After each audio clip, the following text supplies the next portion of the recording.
아멘. 이 시간 예배 자리로 나오신 우리 성도님들 주 안에서 사랑하고 축복합니다. 5월은 가정의 달입니다. 그렇죠? 그리고 오늘은 5월의 마지막 달입니다. 5월 한 달 동안 가족들과 함께 행복하게 지내셨습니까? 별로 안 행복하셨나 봐요. 행복하셨으리라 믿습니다. 한 손주가요, 유치원에 가서 이제 가족에 대한 그림을 그려가지고 왔습니다. 근데 엄마, 아빠, 자기, 그 다음에 동생 이렇게 딱 그려가지고 왔어요. 그것을 본 할머니, 할아버지가 삐졌어요. 자기들 빠뜨렸다고. 네. 오늘날 우리나라의 가족 그러면요 어떻게 됩니까? 할머니, 할아버지를 아쉽지만 이제 현대사회에 오면서 우리나라가 이제 핵가족화 되었습니다. 핵가족화. 예전에는 이제 대가족, 할머니, 할아버지들 같이 다 고모랑 다 같이 살았었다고 하더라고요. 네. 근데 지금은 핵가족화돼서 이제 부모님과 또 자녀들 이렇게 가족을 이루게 됩니다. 근데 요즘에는 또 이런 말이 있습니다. 1인 가구. 1인 가구. 작년 통계에 의하면요, 우리나라 1인 가구가 약 804만 명에 이른다고 합니다. 804만 명. 우리나라 인구의 6분의 1 정도에 해당됩니다. 6명에 1명은 이제 혼자 1인 가구입니다. 우리가 가족 그러면요, 이 공동체라는 의미가 담겨져 있습니다. 공동체. 근데 오늘날 오면서 1인 가구 되면서 이 가족에 대한 이 공동체라는 의미 또 개념이 점점 쇠퇴해지고 있는 것 같습니다. 그래서 사회에서는 혼자 밥 먹고 혼밥, 또 젊은이들 혼술, 그리고 또 혼자 여행 다니는 거, 그렇게 혼자 1인 가구를 형성하는 경우들도 많습니다. 왜 그렇습니까? 너무 편해요. 남의 간섭을 받지 않고 내가 하고 싶은 대로 해요.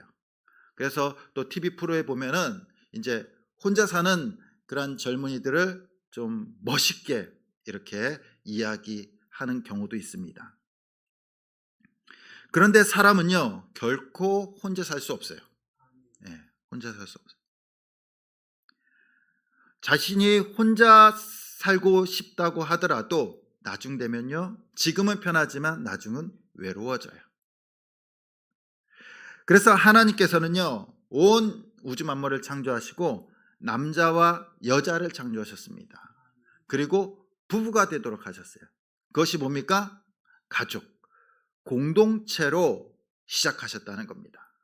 인류는 혼자 시작한 것이 아니라 가족 공동체로 시작한 거예요. 그리고 하나님께서 그 가족을 통해서 축복하시고 복을 더하여 주시고 그 복이 세상 가운데 흘러가도록 하셨습니다. 그래서 우리 교회도요, 이 가족을 세우고 또 섬기기 위해서 사역하고 있습니다. 그런 거 좀 느끼십니까? 그래서 5월 달에 가족 초청 주의를 했습니다. 왜냐하면 가족을 살리는 것이 가장 중요한 일이고 하나님께서 가장 기뻐하시는 일인 줄 믿습니다. 가정이 행복해야 교회가 행복합니다. 그리고 교회가 행복해야 또한 하나님의 사명을 이뤄가게 될 줄 믿습니다. 가정이 행복하지 않으면요, 교회도 불행해져요. 맨날 교회에 와서 싸우게 된다는 겁니다. 싸우게 된다는 거예요. 가정이 행복할 때 우리는 진정한 행복을 느끼게 될 수 있습니다. 가족 공동체라는 것은 점점 이 공동체의 의미가 사라져 버리고 있습니다. 우리의 진짜 가족은 뭘까요? 오늘 말씀을 통해서 우리 잃어버린 가족의 의미를 되찾는 시간이 될 수 있기를 소원합니다. 우리가 읽지 않았지만 22절에 보면은 예수님께서 한 기적을 베푸십니다. 눈 멀고 또 말 못하는 사람을, 병자를 고치십니다. 얼마나 놀라운 일입니까? 앞도 보지 못하고 또 말도 못하는 사람을 고치셔서 눈을 뜨게 하고 말할 수 있도록 하셨어요. 그때 바리새인들이요 예수님을 비방합니다. 어떻게 비방하냐면은 저자가 바알세불의 능력을 힘입어서 병을 고쳤다는 겁니다. 이 바알세불이라는 것은요 귀신의 왕을 뜻해요.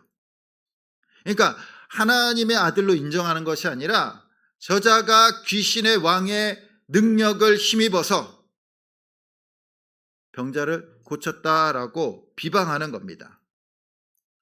그때 예수님께서 말씀하십니다. 어떻게 사단을 내쫓고 귀신이 귀신을 내쫓으면은 그 나라가 온전히 설 수 있겠느냐? 스스로 무너지는 거다. 나는 귀신의 능력이 아니라 하나님의 능력으로 병자를 치유하고 말씀을 전한다라고 선포하십니다.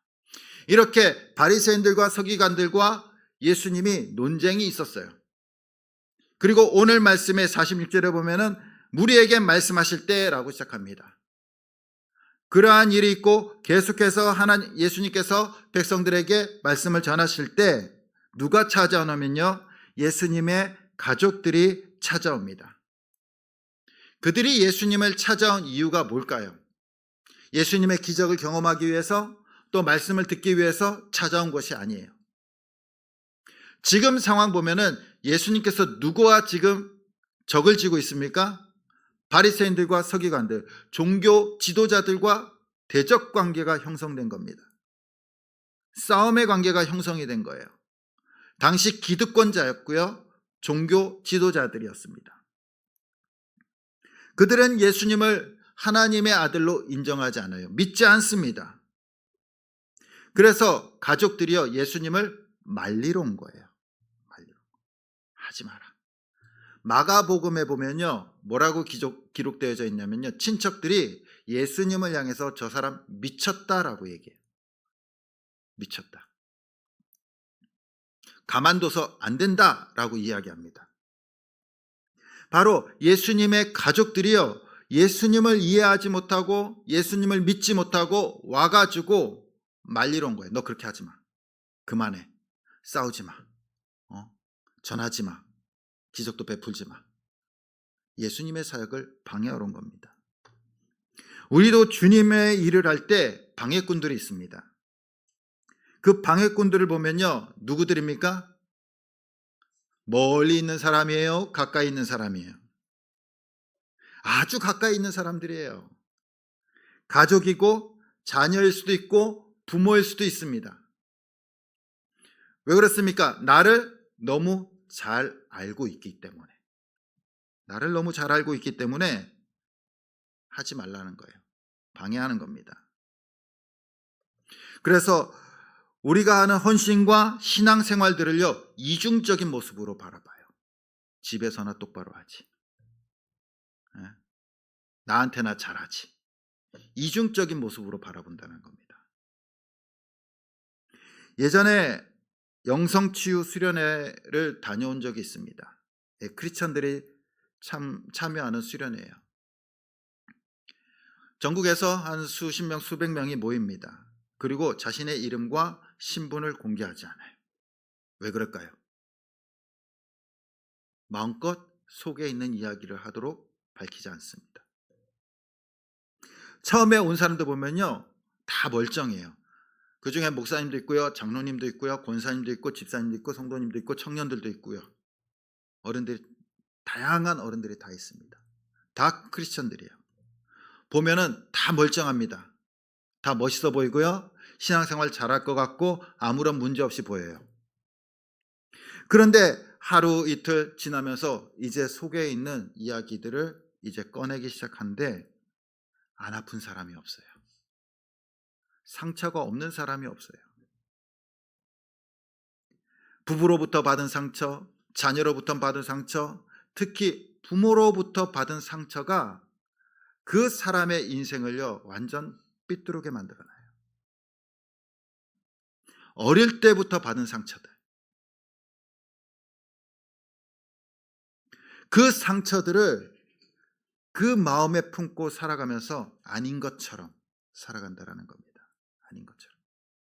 상처가 없고 나는 깨끗하고 완벽한 것처럼. 너무나 안타까워요.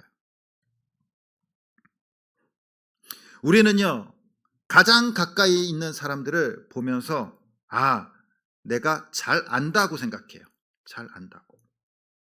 그 사람의 인생과 생각을 잘 안다고 생각해요. 그런데요, 그 내면은요, 달라요.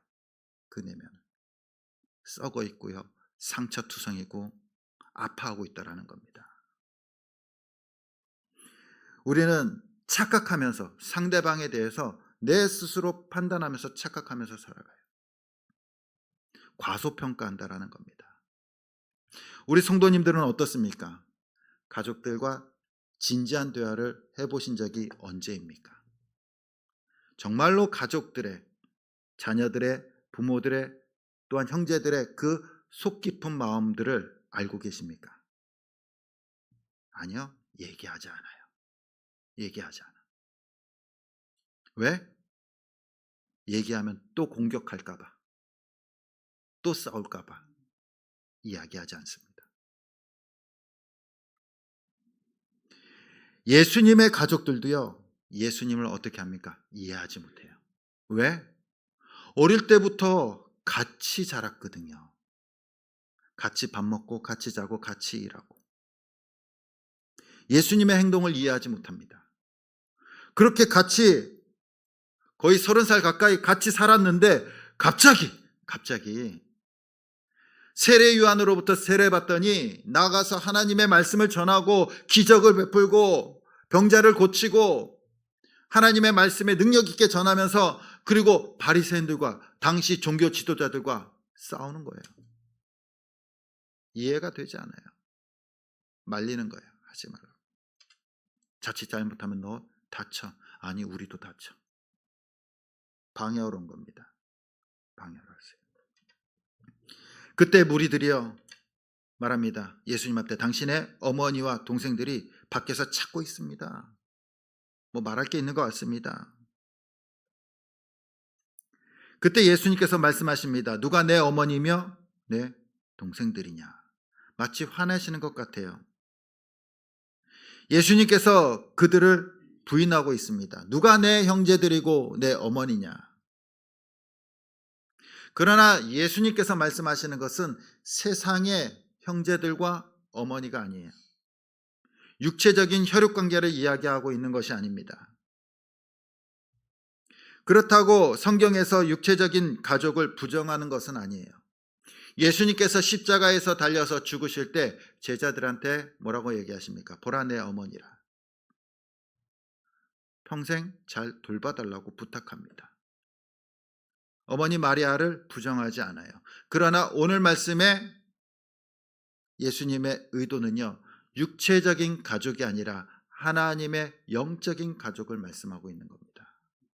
하나님의 자녀들을 말씀하고 있는 거예요. 그러면요, 예수님의 가족, 오늘 말씀하신 그 예수님의 가족은 누구일까요? 우리 49절에서 50절 말씀 우리 같이 한번 읽어보겠습니다. 시작.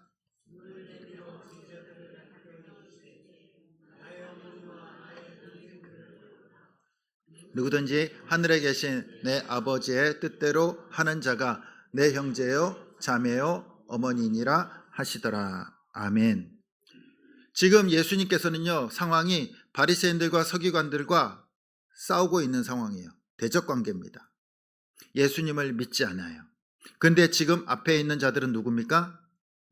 예수님의 말씀을 듣기 위해서 앉아 있는 자들이에요.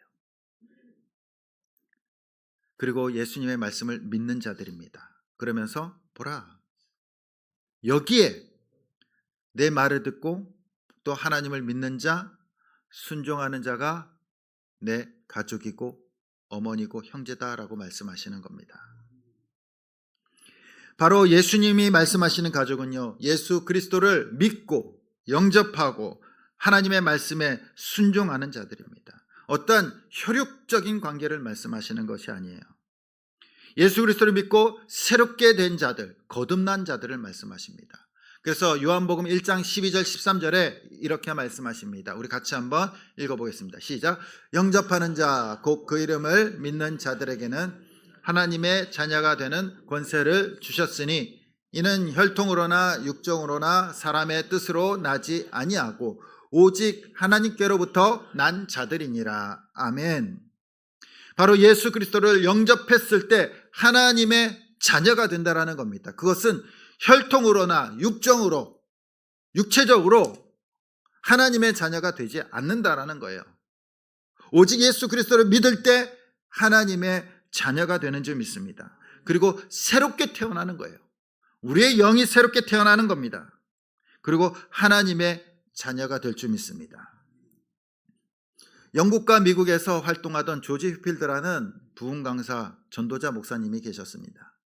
그는 이 집회 때마다 또 설교 때마다 늘 강조하는 것이 있었어요. 뭐였냐면 거듭나야 된다는 거예요. 예수 그리스도를 믿고 새롭게 거듭나야 된다는 겁니다. 그래서 그 설교가 선포될 때마다 수많은 사람들이 예수 그리스도를 영접하고 또한 주님 앞으로 돌아왔어요. 그 휴필드 목사님이 어느 날 이제 말씀을 전하실 때 한 청년이요 그 말씀에 너무나 감동이 된 겁니다. 그래서 휴필드 목사님을 찾아왔어요. 목사님, 내가 목사님의 설교를 들으니까 너무나 은혜되고 너무나 감동받고 내 결단했습니다. 내 평생 목사님 쫓아다니면서 목사님을 섬기겠습니다. 개인 비서로서 목사님을 섬기고 싶습니다. 그래서 목사님이 허락해 줬어요. 그리고 이 청년이요 목사님이 가는 곳마다 목사님 가방을 들고 계속 쫓아다니는 겁니다. 영국을 가든 미국을 가든 어디를 가든 계속 쫓아다니면서 그 집회에 참석하는 거예요. 계속 그 집회에 참석하다 보니까 목사님이요 매번 똑같은 설교만 하시는 거예요. 수십 번 그 청년이요 그 설교를 듣습니다. 지겨울까요? 안 지겨울까요? 왜 똑같은 설교만 하시지? 그래서 어느 날 이 청년이요 목사님한테 찾아갑니다. 목사님, 다른 설교 없으십니까? 왜 맨날 똑같은 레파토리만 하십니까? 왜 맨날 거듭나야 된다고만 말씀하십니까? 좀 다른 설교 좀 하십시오 라고 말씀했습니다. 그러자 이 휴필드 목사님이 그 청년의 어깨를 탁 잡으면서 내가 왜 이 설교를 하는지 아는가? 라고 물어봅니다. 잘 모르겠습니다. 그건 바로 자네가 거듭나야 되기 때문이야. 자네가 거듭나야 되기 때문에.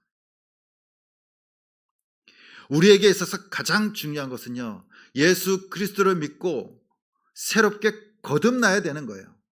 거기서부터 우리의 모든 신앙이 출발하는 겁니다. 거듭나지 않으면요 소용이 없어요. 거듭나지 않으면 우리가 하는 모든 신앙이요 신앙생활이 다 거짓이에요. 거짓. 우리 사랑 성도님들 거듭나셨습니까? 거듭나셨습니까? 대답이 없으시네요. 그럼 저도 이제 다음 주부터 거듭나야 합니다라는 설교로 계속 거듭날 때까지. 이 거듭난다는 것은요 거듭나면 좋고 거듭 안 나면 말고가 아니에요. 우리의 영혼과 또한 우리의 삶이 달려 있는 겁니다. 반드시 거듭나야 될 줄 믿습니다. 예수 그리스도를 믿을 때 우리는 하나님의 자녀가 되고 거듭남 줄 믿습니다. 우리가 예수님의 복음을 듣고 예수님을 나의 구주와 주님으로 영접하고 예수님을 믿는 순간 우리에게는 놀라운 일이 벌어집니다. 어떠한 놀라운 일이 벌어지냐면요 우리가 하나님을 창조주 하나님을 아버지라고 부르게 돼요. 아버지라고. 그래서 우리 성도님들 하나님을 아버지라고 고백하십니까? 저도 아버지라고 고백해요.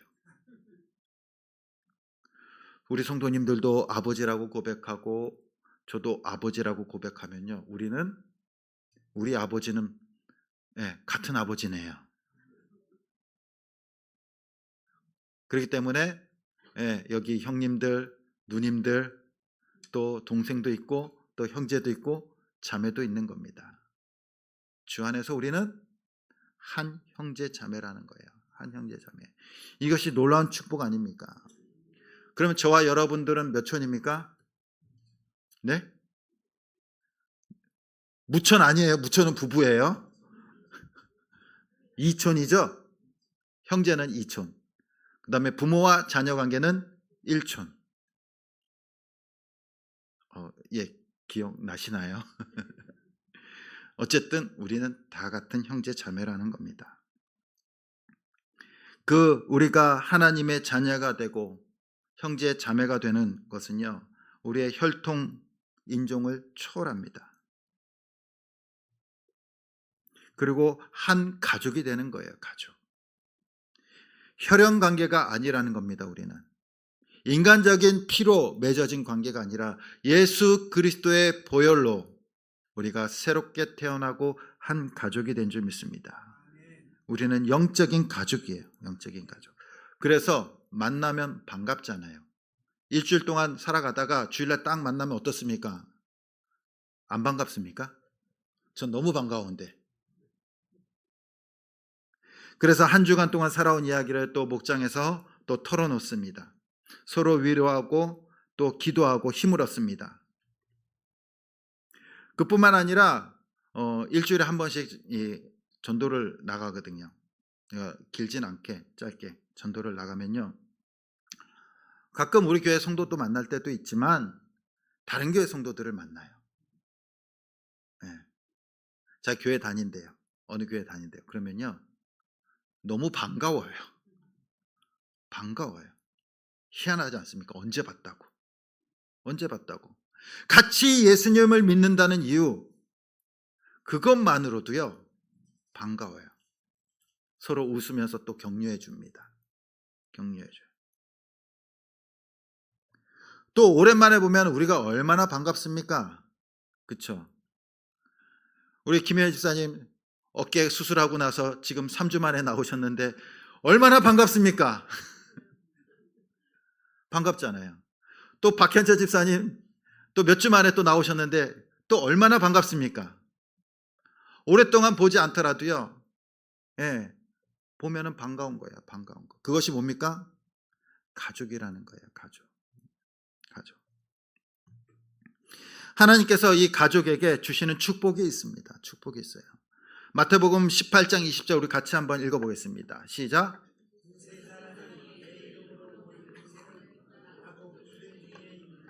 아멘.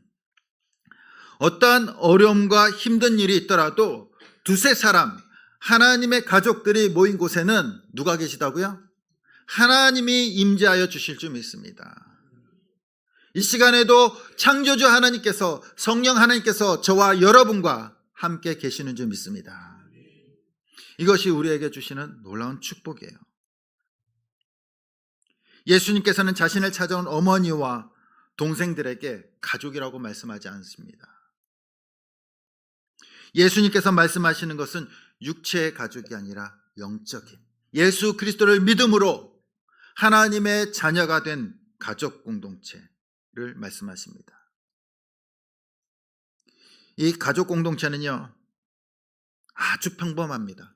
아주 평범해요. 늘 일상적이에요. 일상적이에요. 때로는 불편하기도 합니다. 그렇죠? 불편할 때도 있어요. 너무 일상적이다 보니까 좀 지루할 때도 있어요. 우리 가정에서 생활하는 거 뭐 특별한 거 있으십니까? 아침에 일어나서 밥 먹고 출근하고 회사에서 일하고 저녁 때 돌아와서 또 밥 먹고 또 좀 일하다가 또 자고, 맨날 똑같은 일만 반복되는 거예요. 또 교회도 어떻습니까? 주일에 오면은 예배 드리고 밥 먹고 교제하고 집에 가고 또 예배 드리고 밥 먹고 집에 가고 뭐 특별한 것이 없어요. 근데요, 특별하면 큰일 나요. 그렇잖아요. 뭔가 일이 터지면요, 더 힘들어지는 거예요. 이 소소한 일상 속에서 우리는 행복감과 평안함을 느끼게 된다는 겁니다. 때로는 불편합니다. 예배 드리고 교제하고 밥 먹고 그러다 또 봉사하고 섬기다 보면요, 상처받아요. 상처 주기도 합니다. 속상하기도 하고 또 아프기도 해요. 기쁘고 즐겁고 슬픕니다. 그런데 그 가운데서 서로를 이해하고 사랑하고 또 섬겨주고 위로해 줄 때 그러한 것들이 우리를 회복시키고요, 성장시키고 또한 건강하고 튼튼한 공동체로 만들어가게 될 줄 믿습니다. 미운 오리 새끼와 인어공주를 쓴 세계적인 동화 작가 한스 크리스티안 안데르센은요, 어릴 때부터 지독하게 가난한 집에서 자랐다고 합니다. 먹을 것도 없고 입을 것도 없고 어느 겨울날 너무나 추운 겨울이 닥친 거예요. 근데 그의 아버지가 어린 안데르센에게 옷을 제대로 해줄 수 없는 겁니다. 가난하니까. 그래서 자신의 그 찢어진 외투를요 벗어서요 그것을 리폼합니다. 어린 안데르센의 사이즈에 맞게 자르고 그리고 그것을 꼬매요. 그리고 그것을 입혀줍니다.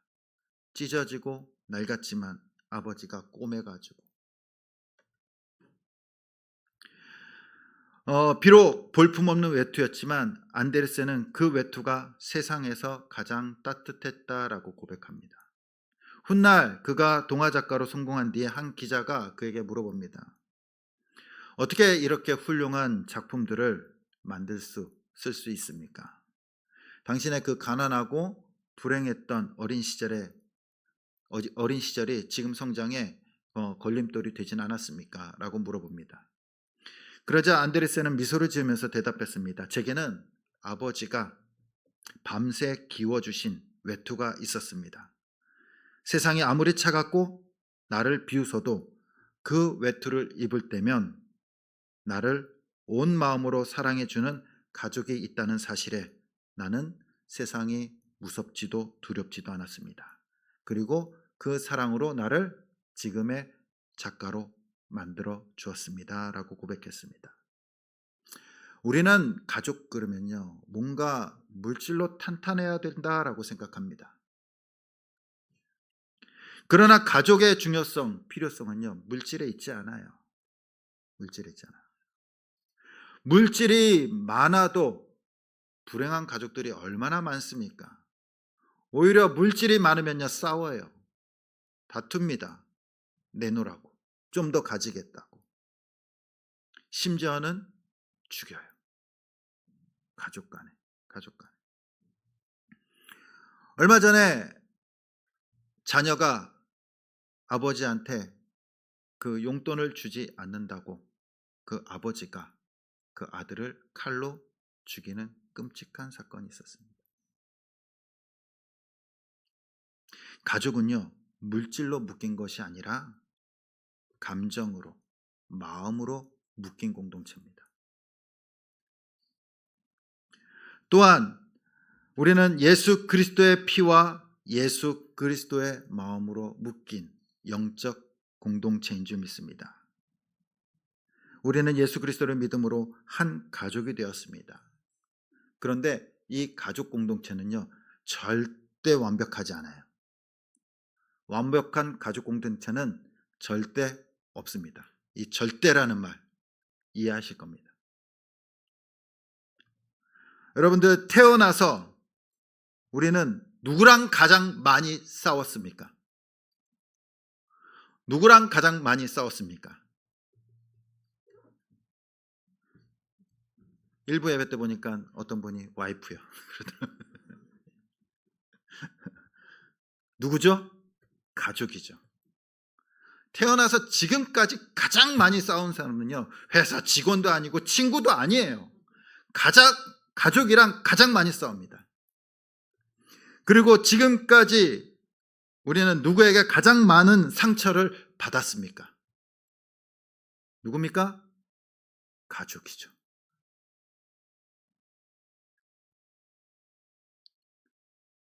그리고 누구에게 가장 많은 상처를 주셨습니까? 가족이죠. 가족은 가장 많이 싸우기도 하고요, 가장 많이 상처 주기도 하고, 가장 많이 상처받기도 합니다. 그래서 혼자 살고 싶어 하는 것 같아요. 그러나 그 가족이 있기 때문에 우리가 지금까지 성장한 줄 믿습니다. 안 싸우는 가족이 어디 있습니까? 안 싸우는 형제가 있나요? 안 다투는 부부가 있나요? 없어요. 없어. 근데 사람들은요, 그렇게 생각합니다. 왜 우리 가족만 왜 그럴까? 아니에요. 바꿔서 살아보셔요. 똑같습니다. 지금 안 그런 척 하고 있잖아요. 아마 지금 아침에도 싸우고 오신 분들 계실 수도 있어요. 다투고 오신 분들 계실 수도 있습니다. 왜 하필 주일 아침에 내 성격을 건드려? 그러나 그 가족이 있기 때문에 우리는 성장하고, 그리고 그 가족이 있기 때문에 그 가족 안에서 행복을 느끼면서 살아가는 줄 믿습니다. 우리 주찬양교회도 하나님이 세우신 우리의 가족이에요. 영적 공동체입니다. 완벽하지 않습니다. 아니, 저부터 완벽하지 않아요. 그래서 서로 너무 가깝게 부딪힐 때도 있고요, 이해하기 힘들 때도 있습니다. 때로는 낯설 때도 있습니다. 그리고 상처를 줄 때도 있고 상처를 받을 때도 있어요. 그러나 그러한 모든 것들이 우리를 성장하게 합니다. 그리고 세상으로부터 우리를 지켜주는 울타리가 되는 겁니다. 울타리가. 가족이란 것이 뭡니까? 맨날 지지고 볶고 싸우고 해도요, 딱 누군가가 세상으로부터 공격당하면 뭉치는 것이 가족이잖아요. 그렇죠? 내가 걔를 혼내고 내가 싸워도 다른 사람이 우리 가족 건드리는 거는 못 참는 거예요. 그것이 가족 아닙니까? 내가 아내랑 예를 들어서 싸웠어요. 근데 아내가 누구랑 또 다퉜어요. 그러면요, 어떨까요?